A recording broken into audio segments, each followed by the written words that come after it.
Para sa mga mahilig tumingin sa mga lumang pitaka, alkansya o mga lumang drawer ng mga magulang, malamang ay pamilyar kayo sa maliit at kulay dilaw na barya na ito. Ang pinag-uusapan po natin ngayon ay ang 50 centimo na inilabas noong taong 1992.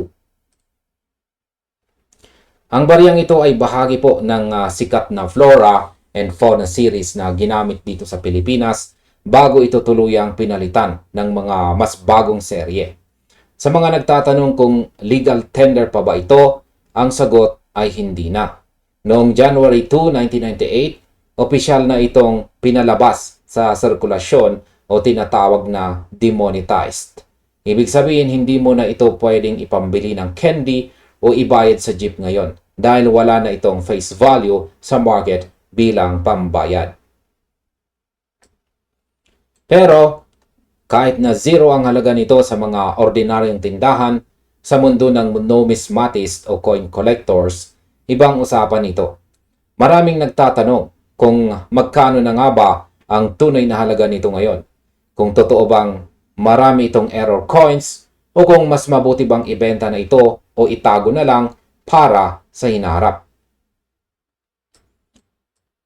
Gagamitin natin ang mga eksaktong impormasyon at saka historical data ng coins na ito para malaman natin ang totoong sitwasyon ng baryang ito. Kung mayroon kang ganitong barya sa bahay ninyo, mas mabuting makinig ka ng mabuti para malaman mo ang gagawin mo sa iyong koleksyon. Ayan, suriin muna natin ang physical na detalye ng 50 centimo 1992 upang hindi po kayo maloko ng mga peking impormasyon dito sa internet. Ang composition o metal na ginamit po sa pagbuo ng baryang ito ay brass. Kaya naman mayroon itong natatanging kulay dilaw o tanso. Sa timbang naman, tumitimbang ito ng eksaktong 3.0 grams at ang diameter po nito ay naglalaro mula 17.5 mm hanggang 18.0 mm. Maliit lamang ito kung ikukumpara sa mga lumang piso. Sa disenyo naman ay makikita po sa obverse o sa harapang bahagi ang mukha dito ng kilalang propagandista, revolusyonaryo at manunulat na si Marcelo H. del Pilar na nakaharap po dito sa bandang kaliwa. May nakasulat din dito na Republika ng Pilipinas. Ayan. At maliban po dyan ay ang kanyang pangalan, buong pangalan na Marcelo H. del Pilar. Dito naman sa reverse o sa likod na bahagi, tampok ang sikat na Philippine Eagle o ang tinatawag na monkey-eating eagle na kasalukuyang endangered species. May nakapaligid na text dito na 50 centimo. Yan, dito po yan. At ang scientific name ng agila na Phytkophaga jeffrey. Dito naman sa ibabang bahagi. Ang ganitong uri ng disenyo ay bahagi po ng pagpapahalaga sa kasaysayan at kalikasan ng Pilipinas na naging dahilan kung bakit marami pa ring kolektor ang naaakit na magkaroon ng ganitong serye sa kanilang mga album ngayon. Ngayon ay pumunta naman tayo sa pinaka-importanting tanong. Magkano nga ba ang halaga nito kung bibilhin ng isang kolektor? Ang presyo ng baryang ito ay nakadepende po sa kondisyon nito o ang tinatawag na grading. Para sa mga circulated versions, ito yung mga baryang nagamit na sa sirkulasyon. May mga gasgas, marumi o medyo pudpud na. Ang typical na bintahan nito sa market ngayon ay naglalaro po sa $1 or 1 USD hanggang 3 USD. Kung isasalin po natin o i-convert po natin yan sa Philippine Peso, depende po sa exchange, ito ay nasa humigit kumulang 58 pesos hanggang 174 pesos bawat piraso. Ngunit, kung ang hawak mong 50 centimo 1992 ay nasa uncirculated or UNC condition, ibig sabihin ay parang bago, makintab pa, walang gasgas at hindi pa nagamit sa pambayad noong araw, mas mataas po ang halaga nito. Ang UNC pieces ay karaniwang may listahan na naglalaro mula 2.50 US dollars hanggang 5 US dollars. Sa Philippine peso, katumbas po ito ng humigit kumulang 145 pesos hanggang 290 pesos kada piraso.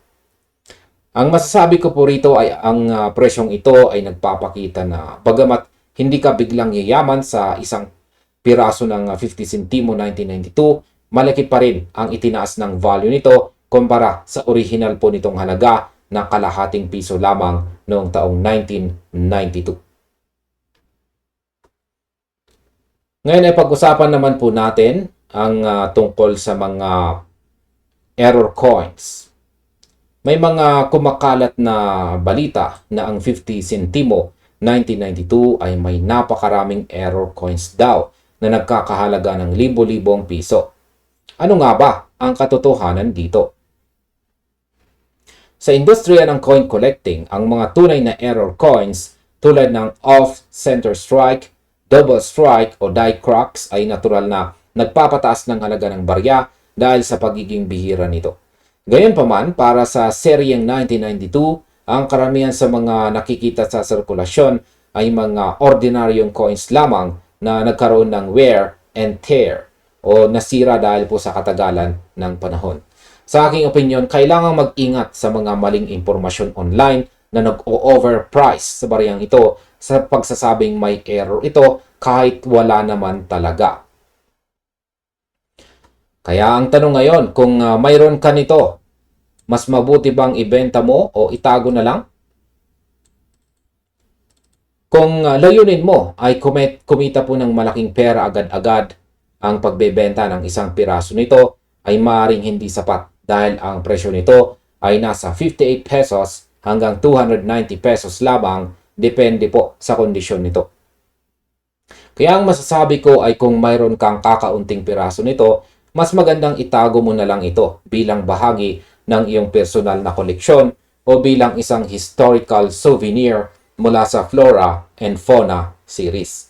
Ngunit kung ikaw ay mayroong bulk o bulto-bultong dami ng UNC pieces, dito ka maaring makakuha ng magandang kita kung ibibenta mo ito sa mga lehitimong collectors group. At ayan, sa kabuuan, ang ating pagsusuri po dito sa 50 centimo 1992, malinaw na ang baryang ito ay may sariling halaga sa kasaysayan ng pananalapi dito sa Pilipinas. Ang specifications po nito na 3.0 grams na brass, ang mukha ni Marcelo H. Del Pilar at ang disenyo ng Philippine Eagle ay nagpapanatili ng interest ng mga kolektor kahit 28 years na ang nakalipas mula nang ito ay ma-demonetize noong taong 1998. Palaging tandaan na ang halaga po ng anumang koleksyon ay nakasalalay sa pagiging tunay nito at sa tamang pag-aalaga sa kondisyon ng barya. Kaya siguraduhin suriin ng maigi ang iyong mga hawak na lumang barya bago makipagtransaksyon sa mga buyers. Kaya marami pong salamat sa pagsubaybay sa detalyadong paliwanag natin dito tungkol sa 50 centimo 1992 na barya. Manatiling mapanuri at patuloy po na mag-aral ukol sa kasaysayan ng ating mga barya. At hanggang dito na lamang po tayo sa video na ito mga kabarya. Maraming salamat sa panonood at maaari na rin po ninyong panoorin sunod ang recommended video natin dito.